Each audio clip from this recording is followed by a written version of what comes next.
भारत माता की, भारत माता की, छत्रपती शिवाजी महाराज की, धर्मवीर छत्रपती संभाजी महाराज की, भारतरत्न डॉक्टर बाबासाहेब आंबेडकरांचा जय श्रीराम, जय जय श्रीराम।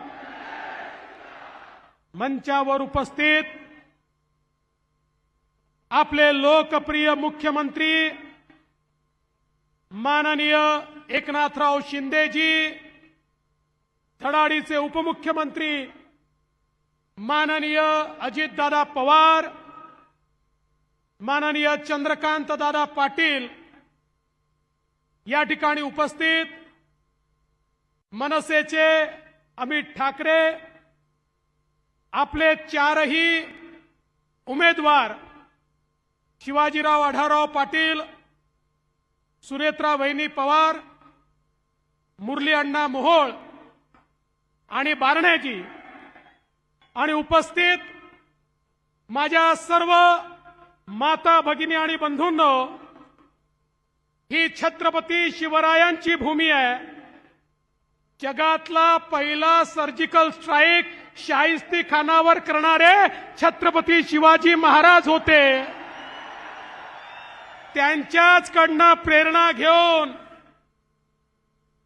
सर्जिकल स्ट्राईक करणारे मोदीजी 2 मिनिटात या ठिकाणी पोहोचतायत। आणि मी असं म्हणेन,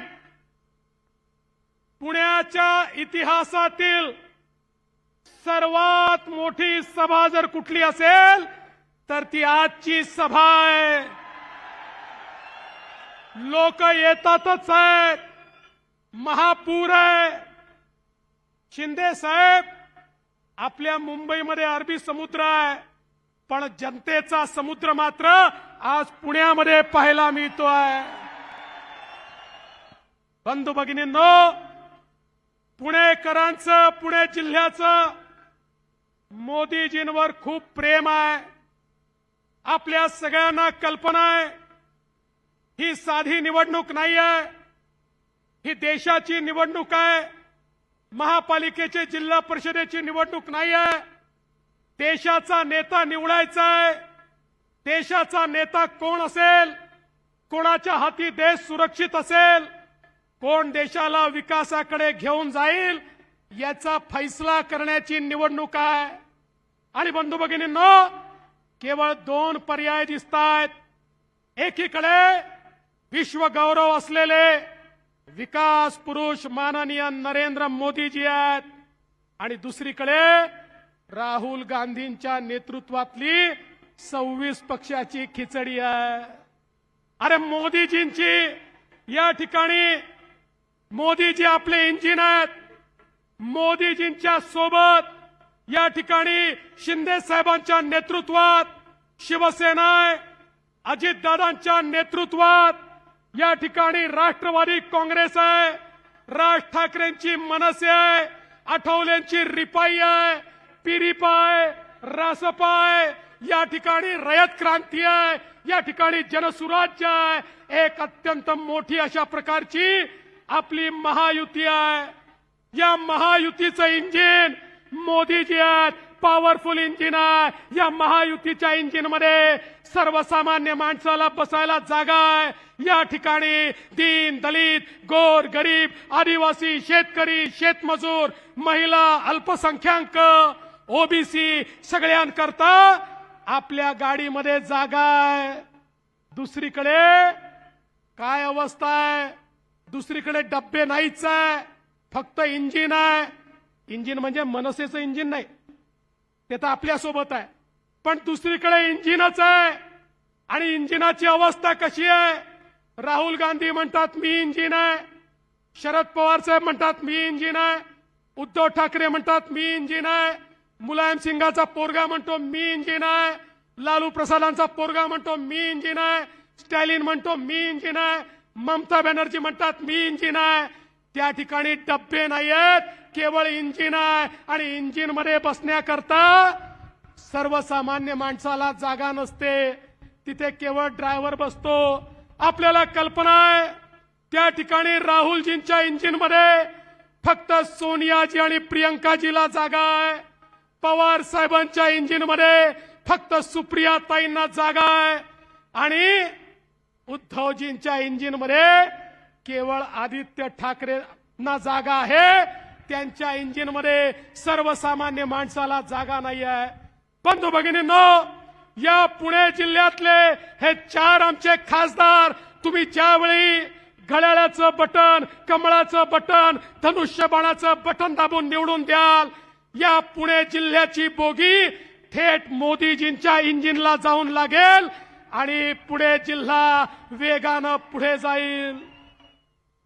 आज काय अवस्था आहे बघा।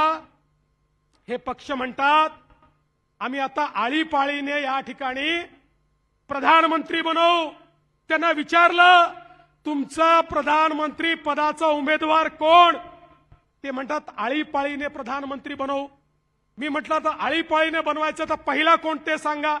मला असं वाटतं आता ते म्हणतील आम्ही घंटा खुर्ची खेळू, एक खुर्ची ठेवू, त्याच्या भोवती आमचे सगळे नेते हे गिरका घालतील आणि मग जो त्या खुर्चीवर बसेल त्याचा पहिला नंबर, मग तो आउट, मग पुन्हा घंटा खुर्चीच्या बाजूला फिरतील, मग जो दुसरा बसेल त्याचा नंबर। असे 5 वर्षात 5 प्रधानमंत्री बनवण्याचा विचार यांच्या मनामध्ये आहे। पण यांचे हे इरादे भारतातली जनता, पुण्यातली जनता, महाराष्ट्रातली जनता कधीच पूर्ण होऊ देणार नाही। कारण महाराष्ट्रानं ठरवलंय अरे हा छत्रपती शिवरायांचा महाराष्ट्र आहे आणि या महाराष्ट्राने ठरवलंय महाराष्ट्र केवळ एका व्यक्तीच्या पाठीशी उभा राहील आणि तो व्यक्ती म्हणजे कोण? कोण?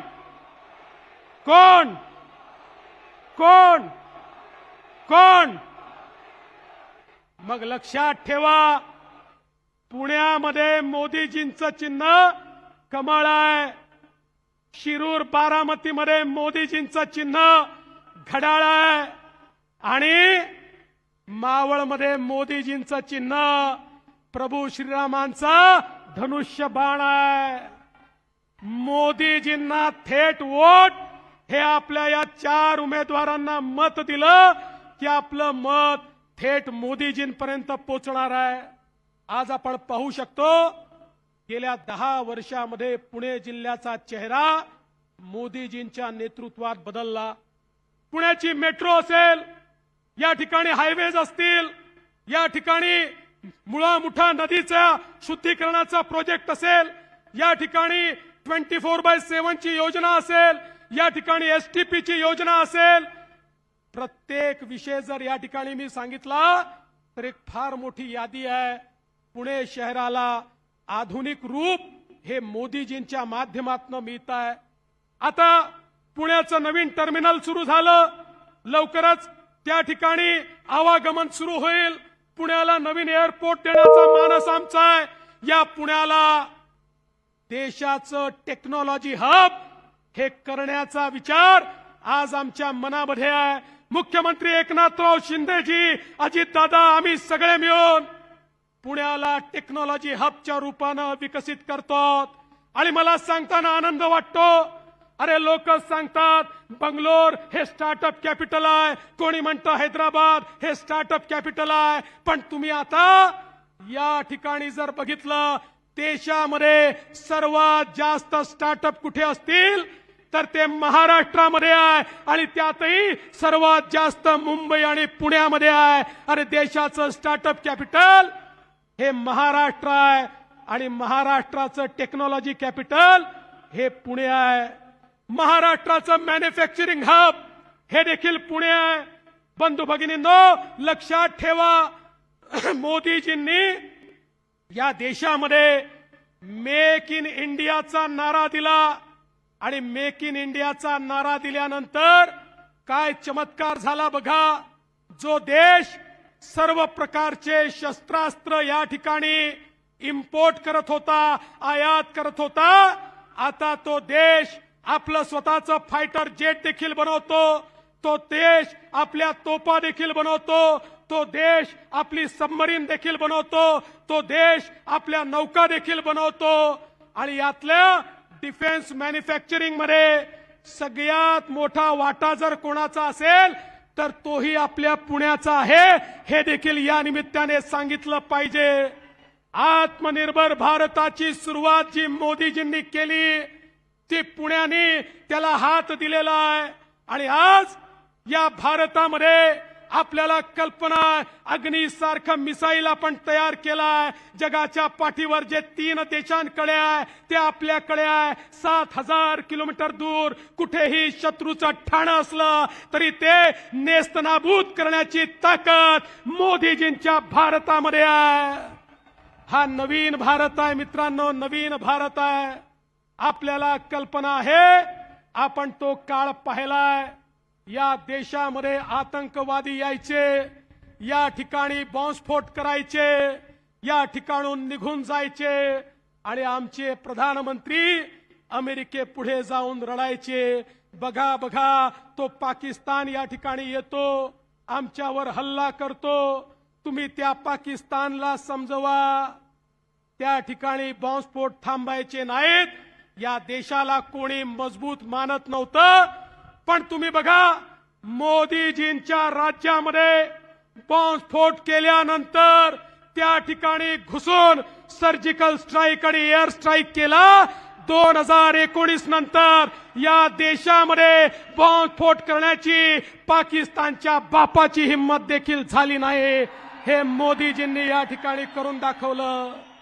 अरे मजबूत भारत तयार केलाय, मजबूर भारत नाही आहे, हा मजबूत भारत आहे। आठवा तो कोविडचा काळ, ज्या काळामध्ये काय अवस्था होती। कोविडच्या काळामध्ये आपल्या नातेवाईकांकडे जाण्याची देखील या ठिकाणी चोरी होती, कोणाच्या मौत मिट्टीला जाण्याची देखील चोरी होती आणि त्या काळामध्ये लोक म्हणायचे या भारतामध्ये किमान 40-50 कोटी लोक तरी मरतील। यापूर्वीच्या महामारी लोकांनी पाहिल्या होत्या, त्या प्रत्येक महामारीमध्ये 30-30 वर्षांनी या देशाला लसी मिळाल्या, कोट्यावधी लोक मेले। अनेक देशांना वाटत होतं आता भारत आमच्या पुढे येऊन हात पसरेल, भारत आम्हाला लसी मागेल आणि मग भिकाऱ्यासारख्या काही लसी त्यांना देऊ। लोकांना वाटायचं आता भारताला कोणी वाचवू शकत नाही। त्याच वेळी माननीय मोदीजींनी आपल्या शास्त्रज्ञांना तयार केलं आणि या ठिकाणी सांगितलं तुम्हाला रिसोर्सेस देतो। आणि बंधू भगिनींनो, याच पुण्यामध्ये देशगौरव मोदीजी आले आहेत। जोरदार टाळ्यांनी स्वागत करूया या देशाचे सर्वात मोठ्या लोकशाहीचे सर्वात लाडके पंतप्रधान आदरणीय नरेंद्रजी मोदी। भारताला वेगळ्या उंचीवर नेऊन ठेवणारे, आत्मनिर्भर व विकसित भारताचे स्वप्न पूर्ण करणारे, जगाच्या पाठीवर भारताचे नाव कोरणारे नवभारताचे युगपुरुष आदरणीय नरेंद्रजी मोदी यांचा